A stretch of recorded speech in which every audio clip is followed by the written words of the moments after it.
So I'm back. For those of you who are unable to purchase the book for whatever reason, I'm going to read the entire book, and it's not that many pages. So if this book is real, I mean, if the contents in this book is true, I hope this the money they make from this book, it goes to a good cause. Okay, let's get on with it.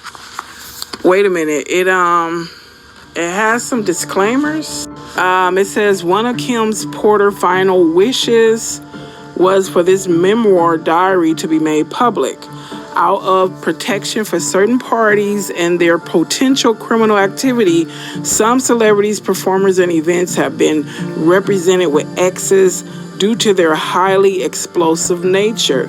At some point in the future, this information will be revealed to the public. Regarding Kim's sudden death and the mysterious illnesses of Albie Shore and Jamie Foxx, evidence does exist that points to foul play and/or poisoning. God bless Kim Porter and all of Sean Combs' victims, both male and female. Okay, that is page 1 disclaimer. So let's get into chapter 1, introduction. Soon after high school, I started landing modeling jobs. I couldn't believe it. It was all happening so fast. I met my husband, father of my oldest child, and one of my oldest friends in life, Albie Shore. It was a whirlwind romance. I was only 19 when we married, and no, it didn't work out. Al is still one of my best friends to this day. Our son Quincy is such a talented and wonderful young man. At that time, I had no idea my relationship with Al was going to introduce me to the man that I would spend the better part of my adult life with, a man whom I would love and cherish, but eventually fear and hate. I don't want to put the cart before the horse, but I will say, although I knew what was going on, I turned a blind eye many times. Here I have to tell this truth. Unfortunately, because deep down I knew everything that was happening, but I lied to myself a lot. He was so charming, a wolf in sheep's clothing, a devil, and I fell for it. This story must be told despite the fact it will hurt my children. I cannot hide it any longer. Sean Combs must be stopped. Chapter 2. Humble beginnings. I was born to loving parents Jake Porter and Sarah L. Porter in the Peach State of Georgia. All through Columbus High School, when I graduated in 1988, I knew I was going to be famous. In the 10th grade, one of my best friends, Tina, said to me, "You won't make it here in Georgia." I knew if I really wanted to be famous, I would have to leave my hometown and my home, Georgia. That conversation was so important, so I look back now. It changed my life. I met Al while I was working in the industry. He was so dope and charming, and I had such a crush on him. We were married before I knew it. And I might get copyright strike to this. I want to shout out, though, to everything Black American Hebrew teacher for reading this so well and beautifully. I couldn't do that myself. That's why I thought I would listen to audio rather than me read it today.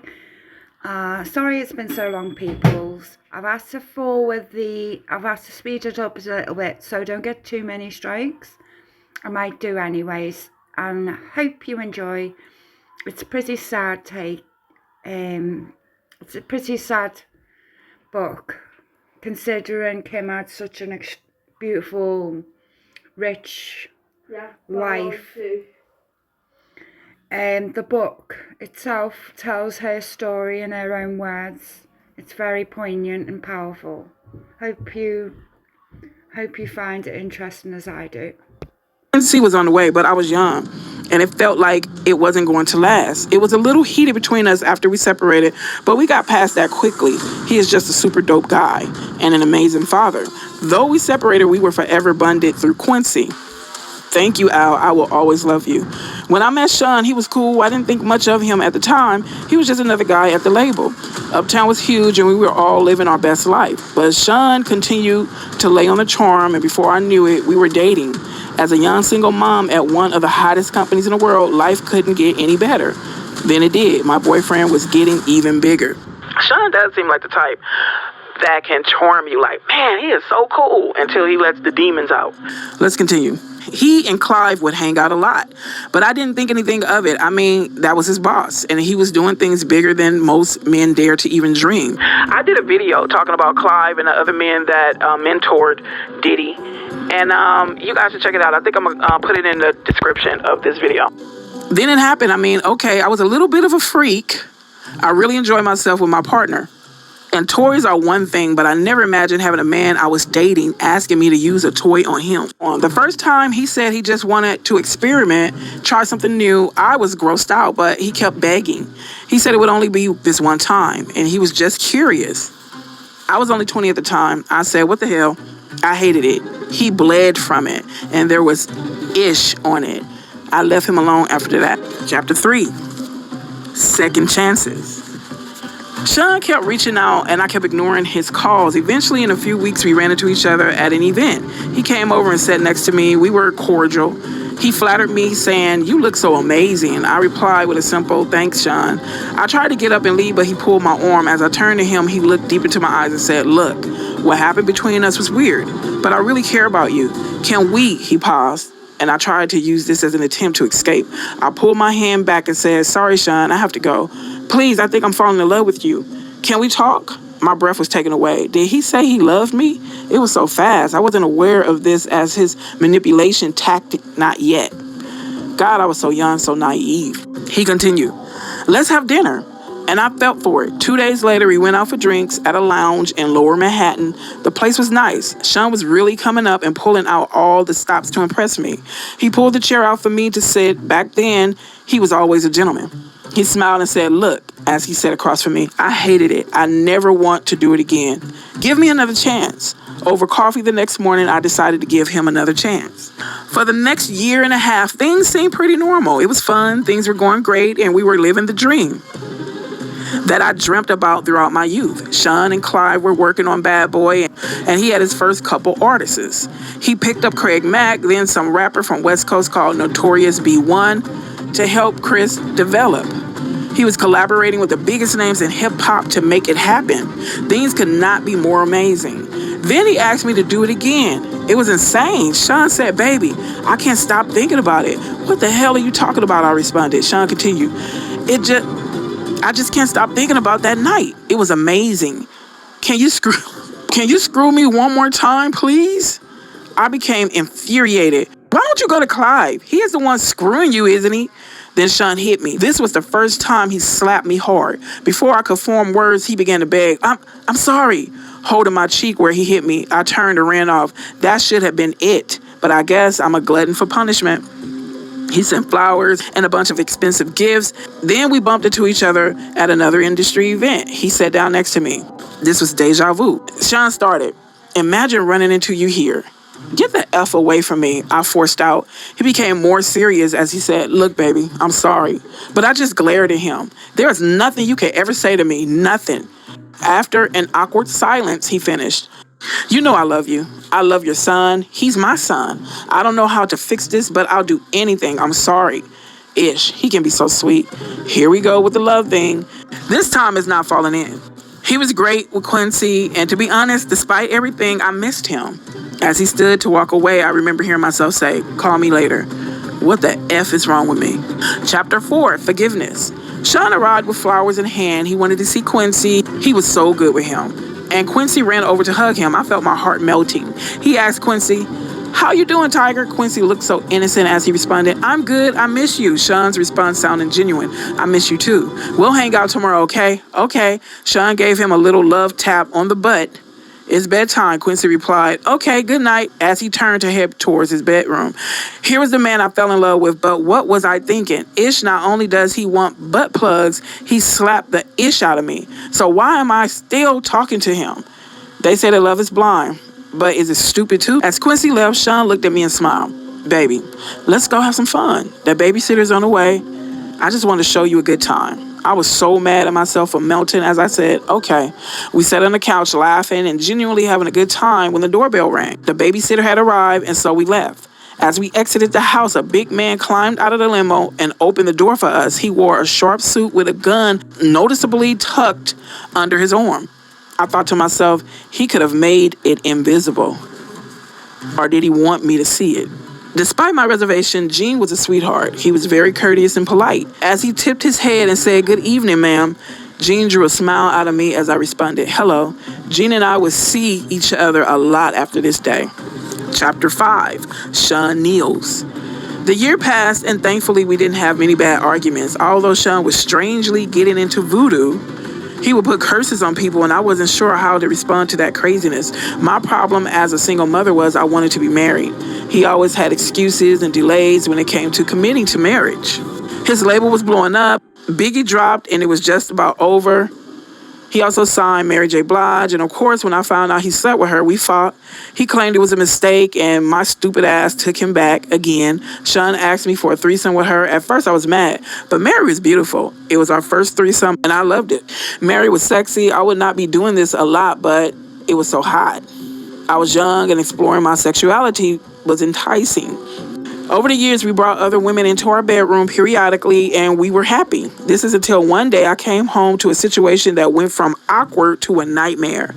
Quincy was with the babysitter, and Sean was sitting with Albie Shore at the dinner table. I had a child with Al, and Sean was the father in Quincy's life. The awkwardness of all of us being together had dissolved a long time ago, but it was still weird that they were here in my home together alone. I sat down, and we had drinks. It was fun. The conversation was cool until it wasn't. Al was a little loose after a couple of drinks. I remember him saying, "It's still weird seeing you with my friend, but you're happy, so I'm happy for you guys." Sean responded, "Thanks, man. Me and you, we share so much." Al replied coolly, "Word." The conversation took an odd and awkward turn when Sean said, "We all been together sexually, but not together."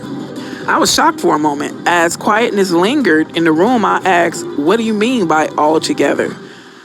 Al shifted uncomfortably, but Sean didn't hesitate. "You know how we sometimes invite other people into our bed?" I couldn't believe it. "Oh, hell no, Sean. This is my son's father." "Al, say something." What Al said was mind-boggling. "I don't know. It could be kind of hot. I miss you in that way." Although I couldn't believe Sean would do this, the truth was I still cared about Al, and this could be very hot. I just didn't want it messing up my relationship, and if things became awkward, how would it affect Quincy? So I asked, "Are you both sure?" I imagined both of them inside me. I knew this would be awkward sexually. There would be some bumping of genitals, but what happened next, I couldn't have imagined in my wildest dreams. Al, and then it's X'd out, so I don't know what Al did. I couldn't believe it. I stood there in shock, but when I saw Sean, I ran out of the room. This was too much. I couldn't. Sean called out to me, "Oh, come on, Kimmy." They didn't chase after me. And it's X'd out. So Al took the initiative. Jeez Louise. Let's go on. I couldn't get the image out of my mind. I couldn't be with Sean for a while, but that wouldn't be the last time I saw Sean in a compromising position, not by a long shot. One day I found the vault where he kept all his encounters with men. Yes, he kept a record of it, but that's for later. Chapter 6, Pac. Biggie took over East Coast hip-hop, and Sean was the brilliant mind that orchestrated it. He hired people to teach Chris how to flow and write his lyrics. He hired the best producers to do the beats, although he took credit for them. And the music was unstoppable. At this point, Sean was sleeping with all the power players, and everyone that wanted to do music wanted to be a bad boy. She said he was sleeping with all the power players. Wow. Sean wheeled and dealed in a way that would have been unthinkable to many. He slept with the guys that really control the music to stay on top, and a lot of the names average people have never heard of. These are the guys that make the decisions on who is winning and who is not. He hosted parties that were just a fancy name for orgies, and everyone wanted in. When I met Tupac, Sean and I had an open relationship, and yes, I slept with Pac. Ish, he was sexy. Sean didn't mind, well, not until he tried to get Pac to join both of us. Pac was not good with that. This is where the relationship between them became strained. Tupac wasn't going to accept Sean's advances. Pac wasn't gay, and he was pissed about the advances.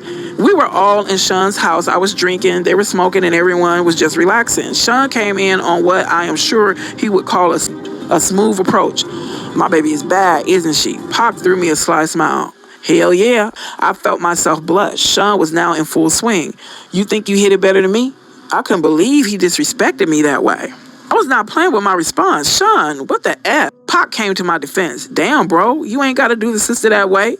Tupac appeared upset behind Sean's words, but Sean went in for the kill regardless. I think my dick's bigger than yours. I bet I could make her come faster than you. What's up? Pac was appalled. What the F are you talking about, nigga?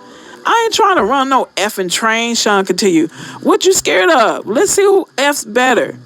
Let her be the judge. Yes, at this point, we have been inviting others into our bed for a while, but I'm not used to and will not stand for disrespect. I wasn't the only one upset. Pac shouted, nigga, you talking about pulling your effing dick out? Sean was undaunted. What, you scared? Tupac simply left. Things were contentious since then. The two could not be in the same room. Pac avoided me as much as he did Sean. When they did bump into each other, the tension was palpable. It felt like blows could be thrown at any moment. Months passed with only the tension between them. It was uncomfortable, but nothing life or death. Then one day while we were in the studio, it happened. I walked into Sean's office and he was having the conversation. Sean sat across from Jimmy Henchman. Pac don't leave that effing studio alive. I don't think I was supposed to hear it. I continued as if I didn't. Hey, Sean, good morning. Jimmy, they didn't seem to think I heard anything.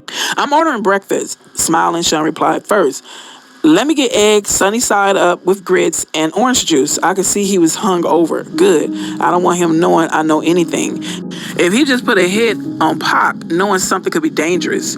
Jimmy, apparently not hungry, said, nothing for me. As he stood to exit the room, he said, Sean, let's make that happen. Then nodded to me and said, Kim, always a pleasure. With a wink to me and a nod to Sean, he turned and walked out. Jimmy was a part of our intimate circle.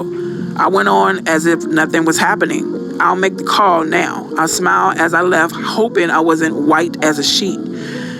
I wasn't in the studio that night. Pac arrived, being shot, thank God. From what I understood, Sean and Chris saw Pac at the studio after he'd been shot and did nothing. The way God works, after being shot, Pac made it to the elevator and tried to escape, but it stopped at the floor Sean and Chris were on. When the doors opened, they saw him lying on the elevator floor, riddled with bullets. The fact that they didn't call an ambulance, although they saw Pac lying there swimming in a pool of his own blood, would be all the evidence Pac ever needed. He, of course, assumed they placed a hit, and Tupac is a soldier. This is not something that will be unanswered. Pac didn't do well. He lost a testicle, but he survived. It was orchestrated, and Sean Puffy Combs was the orchestrator. Chapter 7, Threats. At this point, I knew I had to get away from him, but I was scared. He is going to take my life if I try to escape. One February evening, I thought I found my opportunity at dinner after an event. We were at a ritzy restaurant in a private booth. It was an exclusive setup. We were alone, but we were in public. Perfect. Sean was on the phone talking to an unknown listener as he sat down. His words on that call will be etched into my mind forever. We're going to release Who Shot You now. He waited for a response, then went on to say, of course they're going to think Big was talking about Pac. That's the whole effing point. Nobody would give a F about a diss track against LL. Effing Cool J. Do you know how much money we'll make with this kind of rap beef? Niggas battling after someone really got shot? This may not be the best time for this conversation. Sean was finishing up. We drop that shit tomorrow. He listened to the phone, then responded, there's going to be blood in the street. Niggas missed. Pac's alive. Let's capitalize on that shit. When he responds, let's capitalize on that ish. When he responds, it's just going to mean more money. He turned around and looked at me, spoke back into the phone. I'll call you back. Then hung up and spoke to me. What's wrong? I tried my best to fake a smile at what I heard. After all, me and Pac were intimate. I responded, nothing. Sean was a fool. Are you sure? His demeanor was threatening. But I responded as cool as I could muster to his intimidating stare. Yeah, of course. He took my hand saying, that's wonderful. He began to squeeze my hand until it hurt as he continued. Because seeing you walk in the office while I was talking about killing that mother effer and you not saying ish to me had me just a little concerned. His grip was starting to hurt badly. You're hurting me. As he continued, he squeezed tighter. Your pretending you didn't hear anything was a sign of your loyalty to me. Not something I should be concerned with, right? I had no choice but to give him the answer he wanted. I knew I was trapped when I responded. Of course, I'm loyal to you.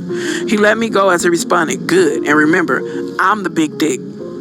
I snatched my hand back in pain. He smiled and said, let's start with a good wine. He snapped his fingers and his favorite wine was poured for him. They knew what Sean wanted, and what he wanted, he got. I'm trapped. Now isn't the time for me to launch my escape plan. I have to be strategic. It's going to be hard to leave the glamour, the glitz, the lifestyle. I mean, this man just snapped his fingers in one of the most exclusive restaurants in New York City, and they poured his drink of choice.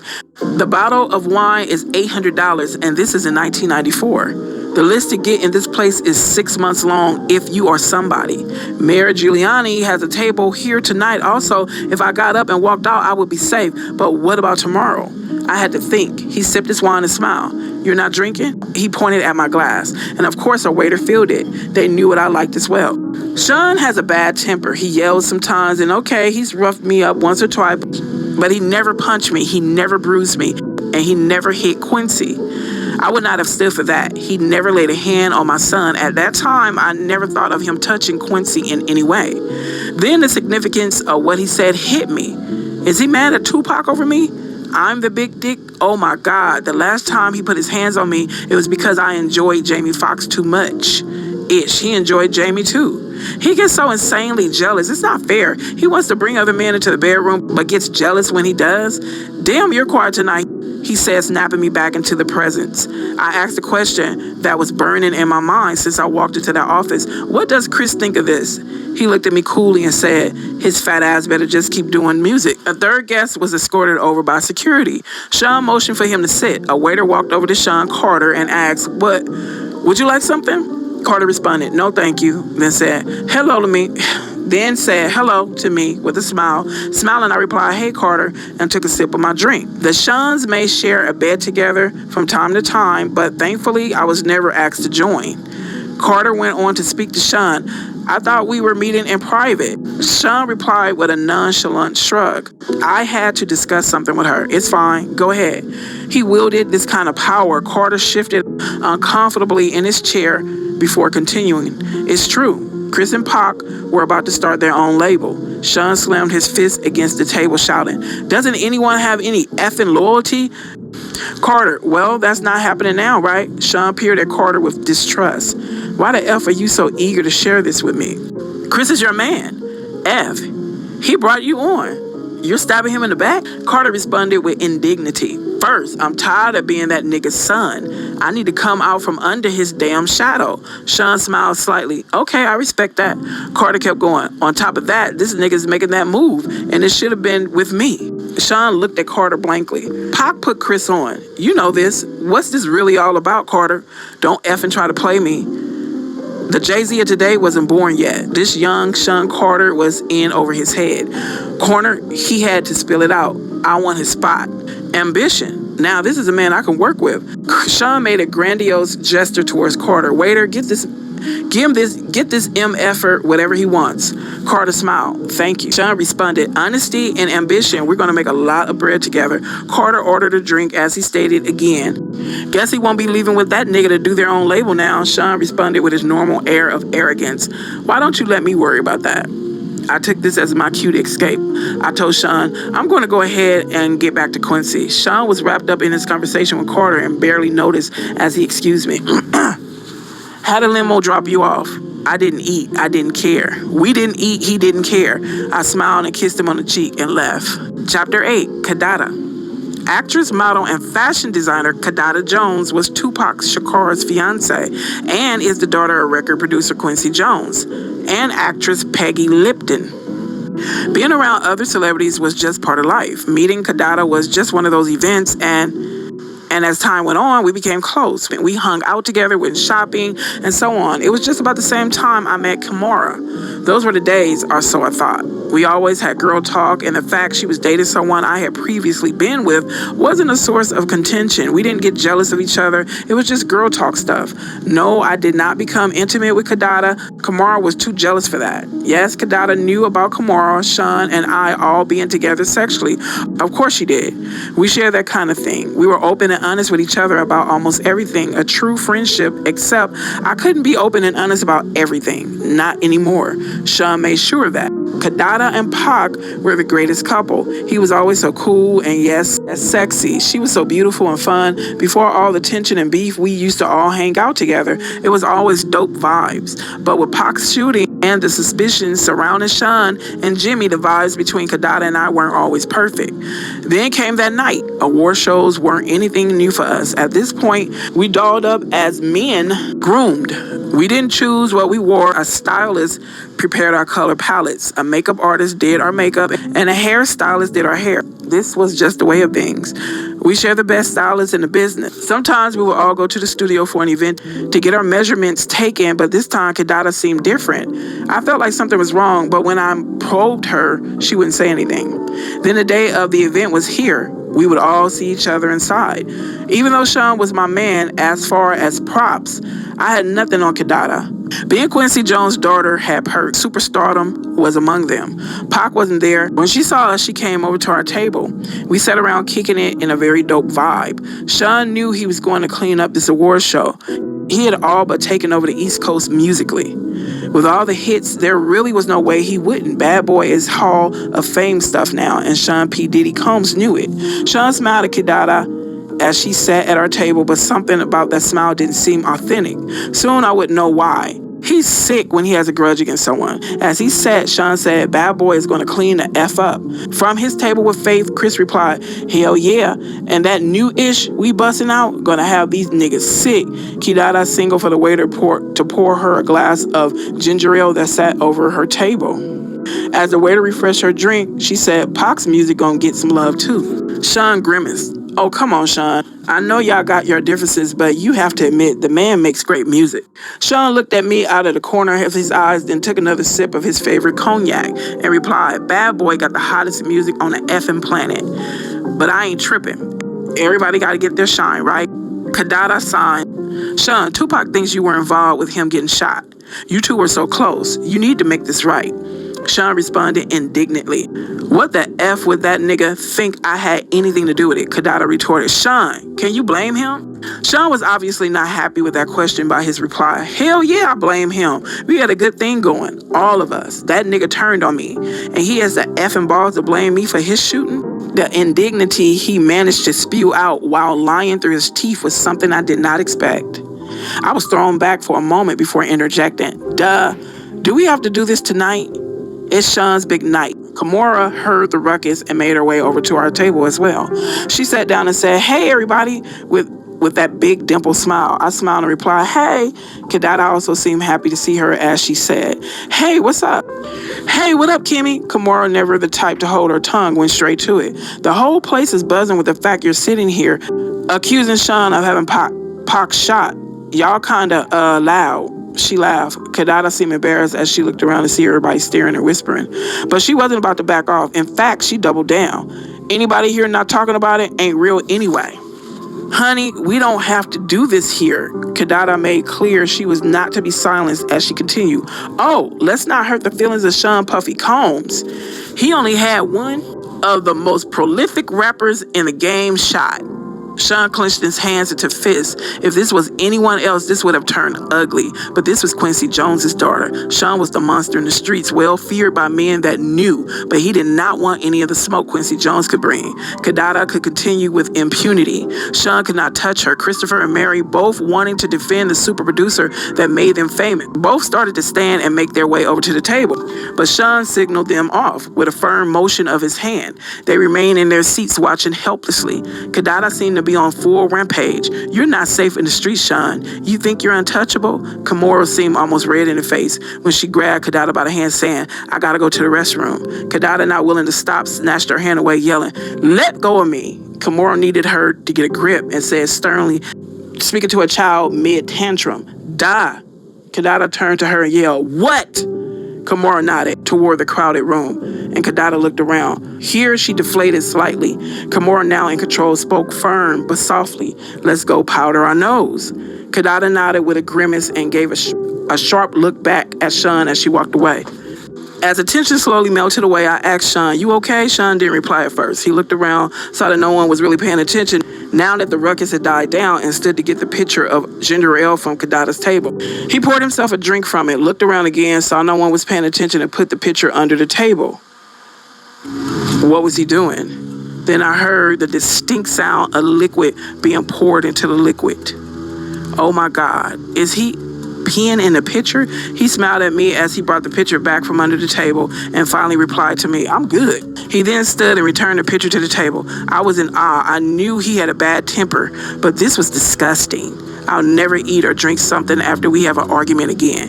Kidada and Kimora made their way back to Kidada's table to sit. As Sean watched on quietly, Sean made small talk. "Which songs do you think they'll give me awards for?" As Kidada poured her drink, Sean's bodyguard made his way over to the table. I think he stopped her from drinking as everyone else just sat and watched.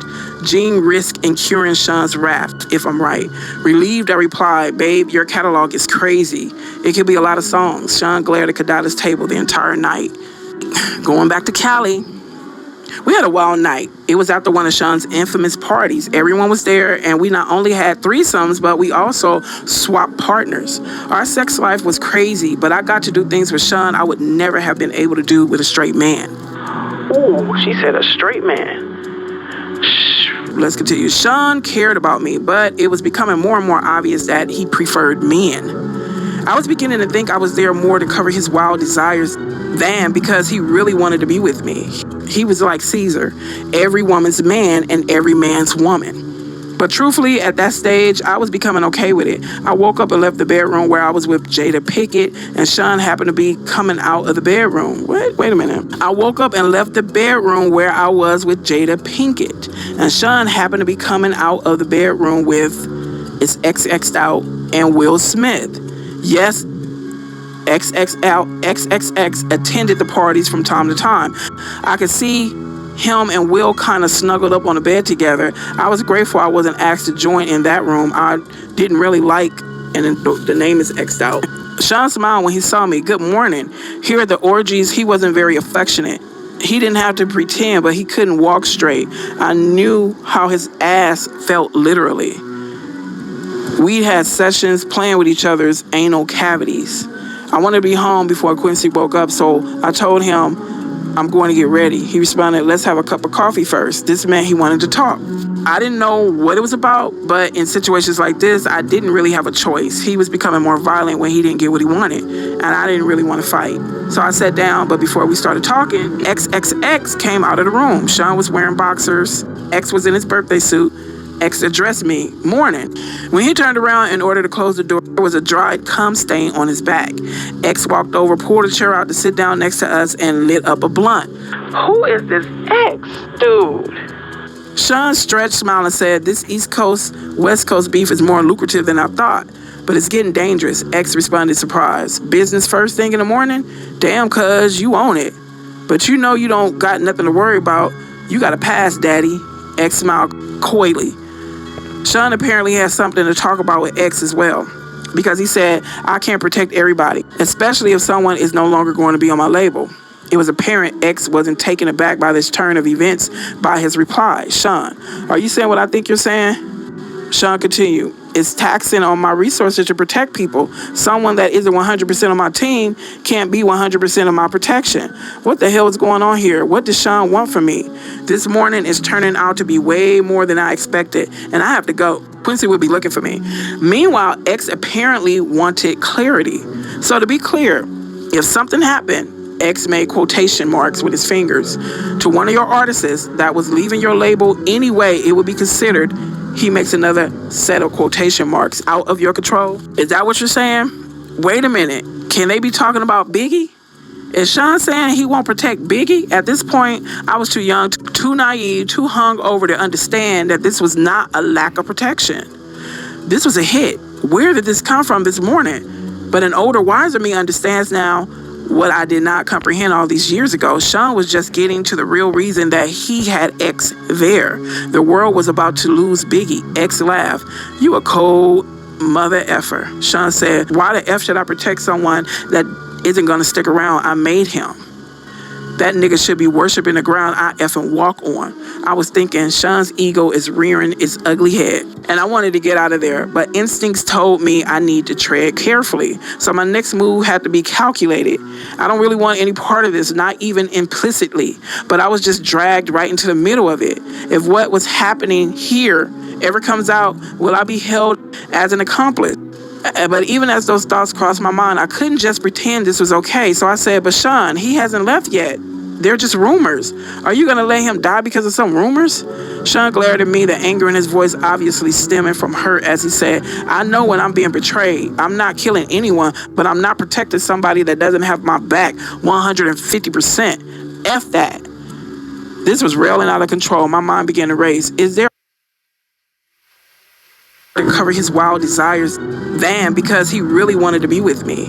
He was like Caesar, every woman's man and every man's woman. But truthfully, at that stage, I was becoming okay with it. I woke up and left the bedroom where I was with by men that knew, but he did not want any of the smoke Quincy Jones could bring. Kadada could continue with impunity. And Will Smith.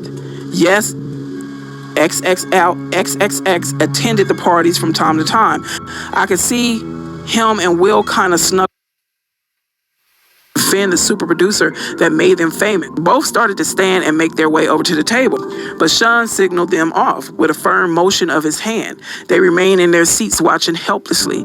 Kadada seemed to be on full rampage. You're not safe in the streets, Sean. You think you're untouchable? Kimura seemed almost red in the face when she grabbed Kadada by the hand, saying, I gotta go to the restroom. Kadada, not willing to stop, snatched her hand away, yelling, let go of me. Kimura needed her to get a grip and said sternly, speaking to a child mid-tantrum, die. Kadada turned to her and yelled, what? Kimura nodded toward the crowded room, and Kadada looked around. Here she deflated slightly. Kimura, now in control, spoke firm but softly, let's go powder our nose. Kadada nodded with a grimace and gave a sharp look back at Sean as she walked away.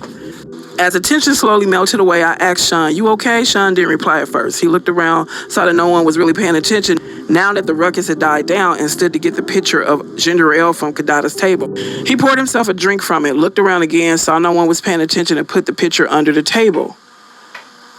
What was he doing? Then I heard the distinct sound of liquid being poured into the liquid. Oh my God, is he peeing in the pitcher? He smiled at me as he brought the pitcher back from under the table and finally replied to me, I'm good. He then stood and returned the pitcher to the table. I was in awe. I knew he had a bad temper, but this was disgusting. I'll never eat or drink something after we have an argument again. Kadada and Kimura made their way back to Kadada's table to sit. As Sean watched on quietly, Sean made small talk. Which songs do you think they'll give me awards for? As Kadada poured her drink, Sean's bodyguard made his way over to the table. I think he stopped her from drinking as everyone else just sat and watched. Gene risked incurring Sean's wrath, if I'm right. Relieved, I replied, babe, your catalog is crazy. It could be a lot of songs. Sean glared at Kadada's table the entire night. Going back to Cali, we had a wild night. It was after one of Sean's infamous parties. Everyone was there, and we not only had threesomes, but we also swapped partners. Our sex life was crazy, but I got to do things with Sean I would never have been able to do with a straight man. Ooh, she said a straight man. Let's continue. Sean cared about me, but it was becoming more and more obvious that he preferred men. I was beginning to think I was there more to cover his wild desires than because he really wanted to be with me. He was like Caesar, every woman's man and every man's woman. But truthfully, at that stage, I was becoming okay with it. I woke up and left the bedroom where I was with Jada Pinkett, and Sean happened to be coming out of the bedroom. Wait a minute. I woke up and left the bedroom where I was with Jada Pinkett, and Sean happened to be coming out of the bedroom with it's XX'd out and Will Smith.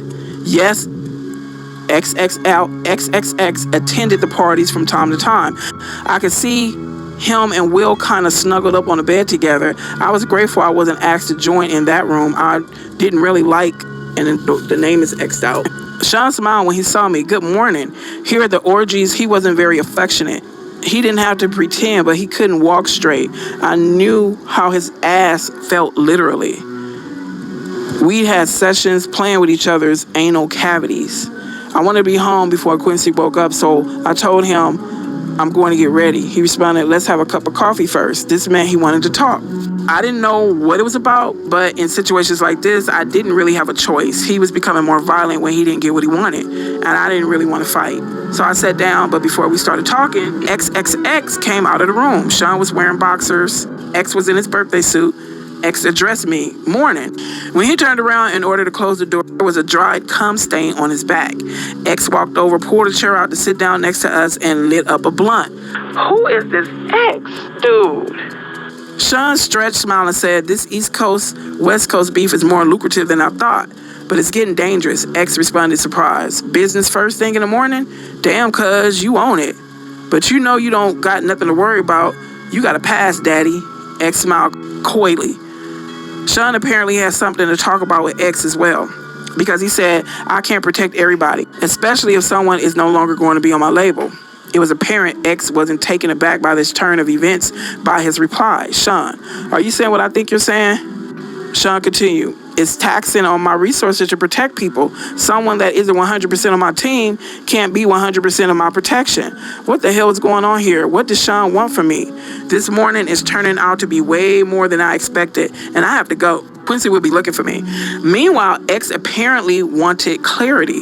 So to be clear, if something happened, X made quotation marks with his fingers to one of your artists that was leaving your label anyway, it would be considered he makes another set of quotation marks out of your control. Is that what you're saying? Wait a minute. Can they be talking about Biggie?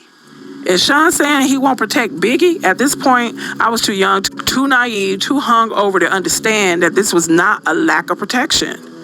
This was a hit. Where did this come from this morning? But an older, wiser me understands now what I did not comprehend all these years ago. Sean was just getting to the real reason that he had X there. The world was about to lose Biggie. X laughed. You a cold mother effer. Sean said, why the F should I protect someone that isn't going to stick around? I made him. That nigga should be worshiping the ground I effing walk on. I was thinking Sean's ego is rearing its ugly head, and I wanted to get out of there, but instincts told me I need to tread carefully. So my next move had to be calculated. I don't really want any part of this, not even implicitly, but I was just dragged right into the middle of it. If what was happening here ever comes out, will I be held as an accomplice? But even as those thoughts crossed my mind, I couldn't just pretend this was okay. So I said, but Sean, he hasn't left yet. They're just rumors. Are you going to let him die because of some rumors? Sean glared at me, the anger in his voice obviously stemming from hurt as he said, I know when I'm being betrayed. I'm not killing anyone, but I'm not protecting somebody that doesn't have my back 150%. F that. This was railing out of control. My mind began to race. Is there a way to get through to him? Maybe I could use the finance route. Sean, he's bringing in so much money. You put so much money into cultivating him. Are you going to throw away all that money? That's when he revealed how thought out this meeting really was. If he leaves, he takes all the money I invested into creating him. Sean sighs. But if he can't protect himself and something terrible does happen, then the money I would make off his death will blow away all the money we made so far. I was perplexed. Sean, he continued, he's worth more to me dead than alive. Sean Combs is a calculated monster. X chimes in. I get that, fam. A lot of people out there want Biggie dead too. Without your protection, he doesn't stand a chance in Cali. Biggie is going to die. This is crazy. I dare not say anything else about it. I think I know who X is, but I'm not going to say anything until something else, come out to confirm it. But I have an idea. Sean smiles and stands to walk over to a safe behind a picture. There he pulls out a bag marked with X's name. He turns to X and says, that's why you're worth your weight in gold. You understand me? Here's a little something for you to take care of my people. X smiles. Sean, I love you, baby. You know I got your back. Your problems are my problems. I'll make sure to have my people take care of your people. I need to get out of here. This is crazy. I attempted to leave again. Sean, I want to go get Quincy before he wakes up. Sean looked at me responding, it's getting late. Give him a kiss for me. I'm going to get out of here. Thank God. X always with something to say. I'd love to meet the little tyke sometime. Not a chance in hell. Something about this guy creeps me out. I forced a smile. That would be great. I made my exit. Who the heck is X? She did not like him. She did not like him. Let's continue. Chapter 10. The lies you tell. At this point, the relationship between Sean and I had been off and on for quite a while, and we were off at this point. He had put his hands on me again, this time for something that didn't even happen. It was all in his head. When the phone rang, I picked it up anyway. Hi, Sean. We've been broken up for a while this time. Yeah, he continued. I don't want anyone to know about my, he paused to search for the right word, proclivities. I replied, so you don't want people to know about you being gay? Sean exploded. See, that's why I effing lose control on you. So I just plainly stated, goodbye, Sean. Wait, he screamed. What, Sean? I'm sorry, okay. You're always effing sorry. He took a deep breath. I have to do something to cover myself. I sighed. Do whatever you effing want, Sean. When you see this is in the news, it's not real. This made me calm down a moment. What could he be talking about? He continued. I'm only doing it for the press. Doing what, Sean? After a long pause, he continued. She knows what this is. She is just pretending to cover me. Sean, what the hell are you talking about? Another pause. Publicly, I'm going to be dating someone else. A video girl? I laughed. Why would you do that? I have to cover myself. I was getting mad. I was actually angrier at myself more than at him. Why was I getting jealous? I was sitting there actually comparing myself to video vixens in my mind. They are thick, but look at my body. Did he prefer some light-skinned, big-butt girls from videos? I called myself, no. I know he likes men any damn way. As I regained control, I asked, why the hell are you telling me? He sighed. I wanted you to find out for me first. Like I give a ish. He came at me with his favorite line. You know I love you. It was getting old. I could only think to myself, here we go. Love is a big, strong word. I'm tired of him throwing it around and using it when it fits his needs. He's using it while he's sitting here telling me about dating someone else. I replied, you don't hit people you love, Sean. Love doesn't hurt. He sucked his teeth as he responded. Come on. Are you serious? That shit's for children. We aren't in effing high school. Sometimes things happen. That doesn't mean I don't love you. I wouldn't hit you if I didn't. Wait, that sounded wrong. You said exactly what you meant. He took a breath. There was an awkward silence. The fact I was still on the phone and waiting for him to speak meant he had the power. He was more cautious as he continued. He didn't want to lose that power. Kim, no one that I don't care about can bring that kind of emotion out of me. I wanted to say, is that how you talk to dudes after using butt plugs? But there is a line I dare not cross. Instead, I said, you say that while you're dating some other itch? That's just for public. I was done. It could be heard in my voice as I said, whatever, Sean, do what you need to do. Leave me alone. I'm never giving up on us, he cried. I responded to that emotional control attempt with a little resolve I could muster. I didn't even believe the words that came tumbling out of my mouth. Sean, there is no us anymore. Goodbye. Tell Quincy I miss him, he threw out. His emotional manipulation was really driving me crazy. This time I said with much more conviction, goodbye, Sean. I hung up. Manipulative bastard. For a while, I was actually happy to see Sean gone. I was getting older and the sex parties were out of control. It was getting time for me to slow down. Quincy was getting older. I knew that if I kept going, the rumors circulating were going to eventually find a way to get back to him. What will he think of me? Chris is about to take his trip to California. I didn't know exactly what was going to happen out there, but I felt like Tiana Wallace was about to be an orphan. I knew I didn't want any ties to that. As I was sitting there contemplating all of this in my robe, sipping my wine on this Friday evening, my doorbell rings. I was not expecting company. I opened the door and found Sean. My heart skipped a beat. I was shocked but recovered quickly. I forced a smile and told him with a slightly slurred speech, shit, I am way more intoxicated than I thought. Sean entered looking around suspiciously, then turned to me and smiled saying, you haven't been returning my calls. I just wanted to make sure you're okay. I'm fine. He obviously was not here out of concern. He was checking to see who was here. Sean was controlling like that. Yes, even though we were not together and he was dating someone else, he started to make his way to the living room. I attempted to put a quick end to the visit, but it came out a little more directly than I intended. So, since you can see I'm fine, you can let me go to bed now. Part of me wanted him to stay. As he entered the living room, I was forced to follow. Sean was very direct with his next inquiry. Is someone else waiting for you? No, but Sean, we're not together. You're dating someone else, and I can F whoever I choose. With this, Sean became irate. He fiercely slammed me to the ground. Then he pulled out a 22 and set it on the end table. He turned to me calmly. I was scared. My voice quivered as I pleaded to him. Sean, please stop. Quincy is here. How did we get here? How did we get to the point that he was in my living room threatening me with a gun? He knelt on one knee and got right in my face to say, you're mine. You don't have a choice in that now. I can't live without you. He stood up, composing himself. I was terrified as I whimpered, Sean, that's not love. Sean picked up his gun and cocked it.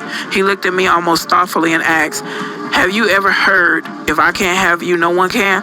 Sean, please don't. Please, Quincy, we're here. Sean smiled and put the gun away, saying, oh, this is just for dramatic effect. I would never shoot you. If I was going to kill you, no one would trace it to me. You know how many people I've had to take care of over the years? It would be quiet. Something in your food or drink. Oh my God. Something in your food or drink. Something that will never get back to me. I wouldn't shoot you. Do you understand? I could only nod, tears flowing down my cheeks. He looked at me thoughtfully. As he reached down to help me up, I could do nothing but agree. He's a terrifying monster. Now he wanted to smooth it over, and I had to go along with it. What else could I do? Listen, baby, I don't ever want to hurt you. You know I really love you, or I would have moved on. Thinking about living my life without you is just too hard. If someone ever tried to hurt you, I would kill them. My back hurt from where I hit it on the table when he shoved me. All I could do as he held me up was nod that I understood through my streaming tears, which he wiped. He looked toward Quincy's room. Let me say goodbye. No, Sean, please. Thinking quickly, he has to get up in the morning. Sean looked at me with an unreadable look. He was studying me. Okay, I'm gonna go. Nervously, I walked him to the front door. This is over, thank God. He kissed me. I didn't want him touching me, but I couldn't refuse. Kiss Quincy for me. I tried to keep my composure as I replied, sure, Sean. He opened the door to leave. The bodyguard that was waiting outside escorted him to the car. This was far worse than I realized. Why would he need a bodyguard at my front door? How was he anticipating this go? After I shut the door, I had another drink. For tonight, the nightmare was over. I sipped on my wine and cried. The next few days, he sent dozens of flowers. He brought Quincy expensive toys. He didn't want me. He wanted me to keep his secret. I'm trapped. He has the authorities under his thumb. I can't go to them. This is like a gangster movie. How high up does his power go? How far is his reach? The FBI, the CIA? Who is not corrupted or who won't be silenced by their upper chain of command? Can anyone help me and my child? He found his way back to my bed. I had no choice. Chapter 12, A Mama's Love. The calamity that ensued between the death of Biggie shook the East Coast. It rocked me as well. Sean could have stopped it. He was complicit in it. He was a contributor. He knew it was going to happen and didn't stop it. This was his friend. No, they were not nearly as close as Sean would have the public believe, but still, as far as Sean was concerned, we were great. To the public, we were just having the off and on relationship of a normal couple. And I probably just seemed like a money-hungry hoe. But the truth is, I just got used to not having a choice. Today, I recognized it for what it was. Stockholm Syndrome. I was at his beck and call and had become comfortable with it. Quincy had everything he could ever want, with the exception, of course, of a normal parental figure. That is why this chapter is so powerful for me. A mother's love is so real. One night, I was out with my boyfriend. Yes, we were on again. We were joined for dinner by none other than Miss Wallace. Sean looked over as security allowed Miss Wallace to approach the table and sit. Miss Wallace spoke with a smile. Hello, Sean. Hi, Kim. I smiled the best I could with the situation. For all intents and purposes, she is sitting with her son's killer. I hope my voice didn't betray my feelings as I said, hi, Miss Wallace. Sean smiled also as he said, hello, Miss Wallace. What can I do for you? When I got your call, it sounded urgent. He was able to appear as if he was smiling warmly. This was the creepiest situation of my life. She looked at Sean with pleading eyes. I know this isn't your problem, but things have gotten kind of hard. I was hoping that you could send some of that money Chris made with you this way. Sean shook his head. That's not something I can just do. There are attorneys and accountants. Can I maybe help you out with a little something to get you past the hump? Sean reached into his pocket to dig for his wallet. I haven't seen how much Chris left. It's going on 2 years. Just how long is this going to take? Sean sighed as he replied, these things are difficult, Miss Wallace. I don't know. The attorneys don't make this easy. Miss Wallace pushed further. I don't understand what's so difficult. He worked for you. He made his money. Where is it? Sean shook his head as if saddened by what he was saying as he continued. It's not like I can just give you his money. You're entitled to certain amounts, and they are just trying to figure out what that amount is. I don't mean to sound cruel, but it wouldn't be fair to me to just give you tons of money. You got rich off my son, and now you're keeping all of his money? Sean kept his cool as he replied, I'm afraid business isn't that cut and dry, Miss Wallace. I pay for publishing, publicity. I mean, in all actuality, if I'm going to be straightforward, Miss Wallace, Chris probably owed me money.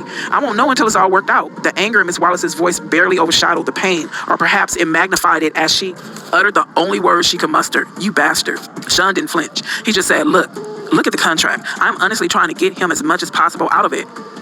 But I have investors. I can't just take money that doesn't belong to him and start giving it away. Miss Wallace exploded in response. You know good and well Chris didn't owe you a damned thing. Sean stared her straight in the eye unwaveringly and said he would have started making a profit after a few years. His money until his album sales, paid for studio time, music, videos, publishing, and marketing would have come from doing shows. I'm sorry he isn't here to make that money. I miss him. Her response was deadpan. Did you kill my son? Momentarily, Sean was stunned into silence. She asked him again, her voice quivering. Did you? He started. Miss Wallace, she would not be redirected. Answer the question. I was not used to seeing Sean on the defensive. No, of course not. She looked at him with spite, the anger in her voice enough to send shivers up my spine as she replied with a menace only a mother can. I don't believe you, Sean. Sean looked at her with a sadness that I knew in my soul to be fake. Although looking at him without context, anyone would believe him as he replied, I'm sorry to hear that. Today I know he was able to muster that false sincerity because he's a sociopath. Back then, I thought it was compassion. With no more words, Miss Wallace stood up and left. Sean watched her exit with disbelief, not knowing what to do. I placed my order. Dinner that night was long and silent. I feared for Miss Wallace's life. Sean is most dangerous when he feels threatened. It's like he has an animal mentality. Let's go on. No, she could not physically threaten him, but this threat was very real. If she goes public with her accusations, Sean's image will be damaged. I have felt for myself the extents he will go through in order to protect that image. Chapter 13, have some faith. The fact of the matter is, Sean was a complete control freak. He was absolutely the worst. But of all the things he did for control, this might have been one of the most despicable ones. We were in the bad boy office one evening, sitting in the lounge area, enjoying a meal. Sean was smoking one of those big cigars when Faith entered and sat down with us. She seemed relaxed as she said, "Hey guys," as I smiled. I never had any bad vibe from the marvelous Faith Evans. We never talked about the wild time the three of us shared at one of Sean's parties. I gave her a hug. "Hey girl, what's up?" Sean smiled and asked, "Hey, what brings you out?" She addressed Sean saying, "Look, when you asked me to hook up with Chris, I understood you needed to control him. I felt honored that you would choose me to monitor one of your most valuable assets. Chris is sweet." Sean laughed and said, "Honestly, I knew you would be good. Make the big man feel loved." "I don't feel good about all this, Sean." Sean got that look in his eyes he gets before he blows his top. Faith saw it also. She treaded carefully. "Sean, you know I'm as loyal as they come." Sean leaned forward, unintentionally threatening, and said in a low tone, "Yeah, but Sean, Chris and I had a child together." Sean leaned back. He let out a deep breath. "I'm going to take care of you. You're not like Chris. You're loyal." Faith had a tear in her eye as she responded, "He didn't have to die. This is getting very touchy. Did she know? Did she suspect? Was this her trying to find out if Sean intentionally killed Biggie?" I wanted to ask, but of course there was no way of doing that. This is so crazy. Sean sighed and replied, "He didn't. Don't get me wrong, I miss him, but he was leaving me anyway. No one cares about my pain." Classic narcissistic Sean. It's all about him. I was sickened for a moment, but his next sentence made me feel for him anyway. I wanted to share all this with him. He was my man. Faith couldn't hide the anger that flared in her eyes, but she knew who she was talking to. She was careful as she spoke. "Sean, you have friends you share things with." Sean sat forward again, and this time with malicious intention as he queried, "What the F is that supposed to mean?" "Chris had no one, only you." Sean lost it. "That fat F and that other piece of ish I had, you F?" I interjected while in shock. "You had her F Pac?" Sean glared at me as he answered, "Yes, F and Pac. Those mother effers were going to try to start their own label and compete with me. Me. After all I did for that fat F, nah, I wasn't using resources to protect that mother effer. No effing way." As Faith started to cry, Sean looked at her and softened slightly. He spoke a little calmer. "Look, I didn't hate him. I was hurt, but I didn't hate him. I'll make sure you and CJ are taken care of." Without word, Faith got up to leave. As she turned, Sean spoke softly, "Faith." She ignored him. He called her again, "Faith." She exited quietly. Sean just looked at me and said, "Damn." I really didn't know what to say. Sean just told Faith that he wouldn't protect her husband because he was going to leave Bad Boy. From a business perspective, I didn't disagree with Sean there. If you're leaving and created competition for him, why would he spend resources on you? So I hugged Sean, but I also knew he didn't have to send Chris to California. I wondered if he realized that he sentenced him to death. He hugged me back with tears in his eyes and asked, "How the F am I the bad guy, huh? I effing do nothing but bust my ass to make everyone live comfortably, and I'm supposed to just let niggas walk all over me?" As I held him in a comforting embrace, I replied, "No, baby." He took me right there on the couch. Like I said, Stockholm Syndrome. Chapter 14, I was Sean. This particular evening, I was at Sean's house. Quincy was staying with a friend. It was some alone time for Sean and I until the doorbell rang. Sean got up to answer it. I heard a woman yelling and quickly realized that it was Jennifer Lopez, or better known to the world as J-Lo. "Sean, what the F?" Sean responded calmly, "Relax, baby. Why the hell did you have to start shooting? Isn't that what we have bodyguards for?" Normally when these kinds of situations arise, I remain quiet and just listen. I play my position, you could say, but I wasn't paying attention to the news for the last day or so, and even though it would be the only thing anyone would talk to me about for months, no one had spoken to me about it yet. So I entered the foyer asking, "What's going on?" Jennifer exploded at me. "What's going on? What's going on? This nigga shot up the damn club." My jaw dropped looking back and forth between the two. Sean spoke soothingly. "Jen, you gotta calm down." Jennifer was having none of it. She continued, calm down. You shot a bunch of innocent people, Sean." Sean placed his hand on her forearm. It's a bonding technique. He was shrewd in handling her. He does this to me too. Even if you know what's happening, it works. It's an intimate contact without being personal. He was aiming to disarm her. This did not seem to immediately sway Jennifer as she continued. "Why in the hell do you think Biggie's replacement will take the fall for you?" "Biggie's replacement? Wait, could she be talking about?" I had to know. "Are you talking about Shine?" Jennifer didn't even look at me as she responded, "Yes, effing Shine." Sean continued a calm and even voice. "Relax, the situation is under control." Jennifer was not coming down. She went on, "They contacted my attorney for my statement, and there are a lot of witnesses, Sean. There's no way you're going to get away with this." Sean's arrogance can be immeasurable at times. He laughed as he asked, "You doubting me?" I couldn't believe it. I had to know, "Sean, what could you offer him that would make him do a bid for you? Like, what the F?" Jennifer also remarked, "And what if he falters halfway through his sentence and starts talking?" Sean responded as calmly as ever, "He won't do that. People in jail don't cross-connected people on the outside." Jennifer looked deflated. "So, you'll kill him too?" How much does she know? Look, I'm not going to threaten anyone. Sean is smart and loyal. He knows how it works. And when he gets out, he'll be well taken care of. Jennifer spoke defiantly. "Sean, they want to question me. I'm not perjuring myself. I am not going to jail over this." Sean seemed so in control. I admired him for it at this point, but my spirit was broken. I felt bad laugh at Jennifer. She catches one bad break after another, and this was a really bad break. Sean spoke with confidence. Relax. Come in and have a drink. Have your lawyers call me. You'll never see the witness stand. I promise. Jennifer wasn't so sure. She asked him, how can you possibly know that? Sean smiled as he replied, between Sean's confession and the witnesses that gave their accounts, the cops won't need much else. The statement from your lawyer will be fine. Jennifer's next concern popped up. She explained, my attorney, Sean, he's good, but he won't do this. Beaming with confidence the way only a man with his network can, Sean responded, sure he will. Jennifer shook her head defiantly as she responded, Sean, you don't know him. Sean's unbreakable confidence was ruling the day. Jennifer was giving in as he told her with a smile, I got this. Sean, are you sure? Sean gave a wink. My attorneys handle situations. Give him my number too. Jennifer seemed leery as she asked, you're not going to threaten my attorney? Sean laughed as he replied, no, of course not. Money talks, baby. He turned to me and said, take her inside and pour her a drink. I had a question of my own. But you were going to make Sean the label's go-to man? What are you going to do now? Sean looked disappointed as he responded. He had the voice, but his flow, he signed. Well, artists with his talent are a dime a dozen. Looking at Jen, he continued, he's not a once-in-a-lifetime find like Jennifer Lopez. Now he's throwing on a charm. Despite the situation, she blushed slightly. Sean continued, let's grab that drink. Let me handle this attorney situation. Relax, don't worry. He left the foyer and went to have a seat in the living room. He tried to make a threesome happen that night. It didn't work out. Not that day. Chapter 15, Queen Bitch. Kimora Simmons and I went out to have drinks. She was looking at me seductively and I was turned on. Oh my God. We were going to go back to my place afterwards, but suddenly after a sip of my drink, I felt like I had to vomit. I excused myself and barely made it to the ladies' room. When I came back, Kimora asked, you feeling okay? I'm fine. I have been under the weather the last couple of days. I think I'll head home. She said, your breasts are looking kind of plump there, girl. Embarrassed, I whispered, not in public. She replied simply, are you pregnant? I was taken completely aback. Why the hell would you say that? She let it sit there for a minute. I bet in her head she was like, wait for it. Then it hit me. She gave me a minute before continuing. So what you gonna do? I didn't understand. Gonna do? If it's not Sean's, F. If it is, with the shock wearing off, the scope of the situation began to take hold. I responded, I better get a test. She looked at me with pity. Damn, girl, good luck. After what he did to Chris, I wouldn't want to be in your shoes. The desire that was in her eyes before I got sick was all but gone. As I began to stand, I realized what she said to me and I paused. She looked at me flatly and said, ain't nobody stupid, girl. I didn't know what to say. The question still lingered in my mind despite everything I knew. Did Puffy intentionally kill Chris? She brought me back to the moment by saying, go, not knowing what else to say, but knowing I had to deal with my situation right now. I replied, I'll hit you up. She sighed and simply repeated, good luck.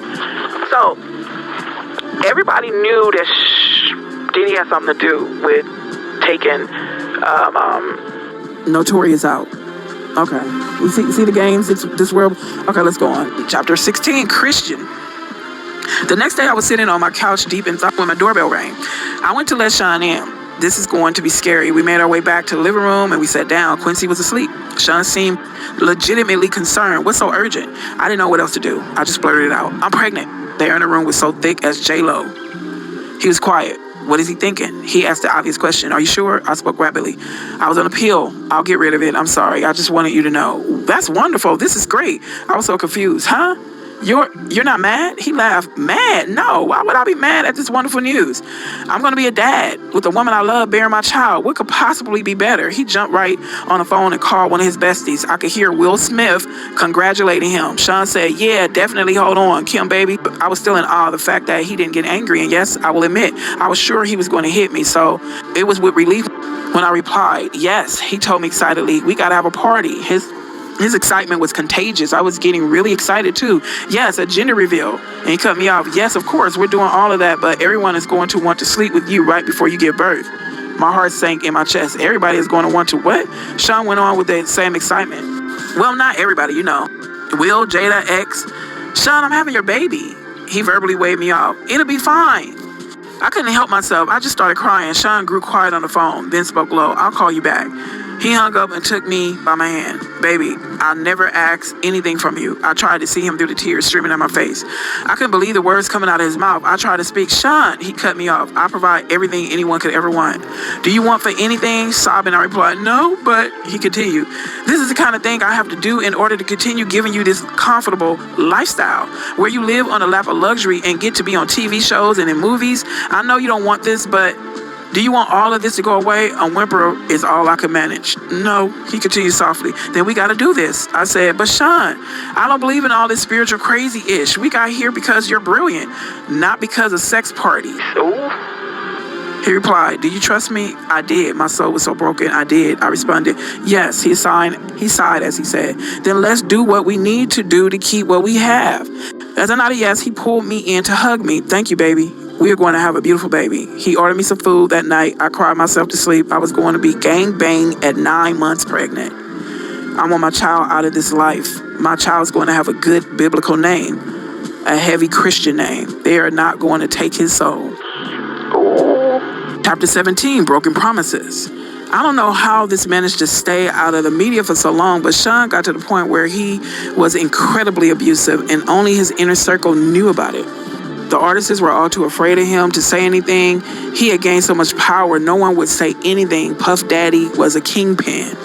This Monday morning, Quincy was in school and our son Christian was with the nanny, and I still had to make a living. I still loved the camera and had just been cast for a new movie. Sean was going over to celebrate with me, just the two of us. I was in the bathroom when he came in. We were supposed to go out for dinner, but he was in a foul mood. Sean yelled, what the F? I would have to walk on eggshells as I came out of the bathroom, but I found him holding flowers, so I smiled. You brought me flowers, Sean yelled. No. So who the F are they from? I was bewildered and told him honestly, I don't know, probably just a fan. He threw the attached card at me. I picked it up to read it. Sean, he slapped me so hard I hit the ground. Sean yelled, who the F were you with the other night? I looked down at the card that was lying on the ground next to me and it read, the other night was amazing. We must do it again. I tried to explain. Sean, he threw the flowers at me. That's not how this works. You have my child. You don't touch anyone unless I allow it. I yelled back, it was just coffee with the producer. It was nothing. He glared at me and asked, who the F is this producer? I was trying desperately to calm him down as I responded, from the movie, babe, calm down. He picked up my coffee mug and slammed it against the wall. Coffee flew everywhere as he yelled, who the F this nigga think he is? Sean, he's just some producer. We talked about the role and me maybe starring in another movie that he wants to produce. I swear, that's it, Sean. Sean exploded even more. He wants to put the move on my effing family at the top of his lungs. My effing family? He flipped the table over, breaking it. It was a heavy table, but Sean is stronger than he looks. I pleaded with him. Sean, please, he yelled at me. What? I tried my best to calm him down. He probably didn't know. It didn't come up. You're publicly dating someone else, so he screamed at me, and it somehow seemed even more intense. So you didn't tell him back off? Sean, I didn't, and then out of nowhere, he hit me with a chair. I don't remember anything after that until I woke up in the hospital room. My arm was in a cast hanging from a sling. My face hurt. My eyebrow was in intense pain, as was my lip. As I came to, the first face I saw was the man that put me here. Sean asked me with concern in his voice, how are you feeling? I responded, stay away from me. I'm sorry. I don't know what came over me. Save it for the lawyers. Stay away from me. We were in a private hospital room and no one would hear me. I could scream like my life depended on it, but it wouldn't matter. If I did ring for assistance, I wouldn't get any. He kept going. I was just so jealous. You know how I am. He took hold of my left arm, the one that was not slung in a cast. You have our beautiful son, our family. It's just, at that point, I had enough. The one you slutted out right before giving birth? Are you effing shitting me? Stay away from me. Don't come near me or my kids. He continued to plead, I'm sorry, baby, I promise. And I swear I've heard this song one too many times. I spoke through gritted teeth. If you come near me or my kids again, I'm calling the cops. A flash of anger returned. You would use my kid to threaten me? But then he caught himself. I understand you're angry. I glared at him as I cut him off. I'm serious, Sean. He spoke blandly with no energy. And tell them what? That you had a car accident? They'll pity you. That you hit your head? He was going to make me look crazy. They were going to believe him. He was a kingpin. You're an effing bastard. Sean spent the next 6 months helping me heal and working his way back into my life and into my bed. I was so damn stupid, and of course, I wasn't cast for either movie. From what I understand, the producer died of pneumonia. Damn, did he kill the producer? Ooh. Sean kept his word for the most part until he didn't. I ended up pregnant again. He wanted energy from that too. That would be my last sex party. My body will never be ravaged by so many people again, especially while I'm pregnant. What if something happened to the twins? After that, I wanted out. But when I tried dating someone else, they would end up dead from pneumonia. What the I knew Sean was behind it. This was not a coincidence. He gets jealous of a guy and they die of pneumonia. I could be next if... Oh my... So, didn't she have some kind of pneumonia? Oh. Let's continue. If I'm going to get out of this alive, I'm going to have to do something to make him stay away from me. I had a plan, but it was dangerous. Sean has a vault where he keeps videotapes of all his conquests. I started sleeping with him again. After he falls asleep, he was starting to drink heavily. I would get into the vault and get a couple of tapes, take them home, make copies, and swap them for the next set of tapes a few days later. It took weeks to get them all copied, and he never knew I had them. This was my way out. Some of the tapes had things I would have never expected. The gay parties are one thing, but the young boys, like Usher, Lil Bow Wow, Justin Bieber, I would have never known. My God, is he grooming Quincy? This has to end. Ooh. I invited him over one day to confront him and put an end to our on-again, off-again relationship. He entered my house unannounced for the last time. He would no longer have the key after today. I was in the kitchen. Kimora and I were sharing drinks. I was scared to face him alone. Sean entered smiling. What's up, Kimmy? Hey, Mora. I told Sean to sit down. Because of my tone, he looked at me stung and asked, what's going on? What is this? I responded with delight. Me taking my life back, we're done. He answered, hold on, wait a minute. I was so excited that I wasn't hearing any of it. I shouted at him, no more. This is effing over. He looked confused as he asked, where's all this coming from? With disgust, I said, I got effing footage, Sean. He looked even more confused as he inquired, what are you talking about? Kimora said with revulsion. Usher too? Sean said, wait, what the F is going on? Sean stood aggressively and Kimora responded, don't make me call the cops. Sean's anger was creeping in as he replied, this is how it is? I simply nodded. If anything happens to either one of us, it gets released. He seethed as he queried, after all I've done for you, I don't think I was ever so happy as when I said those words to him. Get out. Pissed, he started to leave, looking back with pure hatred. As he walked down the stairs, he turned around in a fury and lunged at me. He knocked me down near the top of the stairs. I was hurt. Kimora screamed, stop. As he began to crouch over me, I kicked at him, hitting him in the kneecap, then his face. He went tumbling down the stairs. He was too hurt to get up. I called the cops. Kimora left before they arrived. When he left, it was in an ambulance. I felt empowered. I felt safe. The Sean Combs days had finally come to an end. Chapter 19. Finale. Things were okay for a while. I started dating again. It was almost normal until I got serious with someone. Then my boyfriend died of pneumonia. I knew it was Sean again. That's when I decided to write this book. A few days ago, my home was burglarized. Only laptops were stolen. I know it was that bastard or his goons. Of course, I had a copy in the cloud that I was able to easily download here onto this new computer. As I continue to write now, I'll send this into the cloud as well. I will send out copies via email, and my Google Drive password will be attached so the missing chapters can be accessed. This book must get out. There are so many more chapters to add. This outline is a great start. I have to organize the rest of the chapters and add them in little by little. I plan on spending today working on exactly that, but I'm not feeling very well. Thank God the kids aren't here this weekend, so I can rest. I called Kimora to cancel our tentative plans for a meetup. When I spoke to her, she said, girl, that doesn't sound like the flu. You want to go to the hospital? That didn't immediately alarm me. I just need some rest, I told her, and quickly got off the phone. But why can't I get my doctor? Why won't he pick up the phone? Oh no, I called Sean from my bedroom, where I'm lying in my bed. All I could think about was the kids, my babies who are with this monster, that man that I now suspect of having done this to me. Sean picked up with that air of superiority in his voice that let me know it was too late for me. He spoke confidently into the phone. Hello? I screamed at him. You bastard.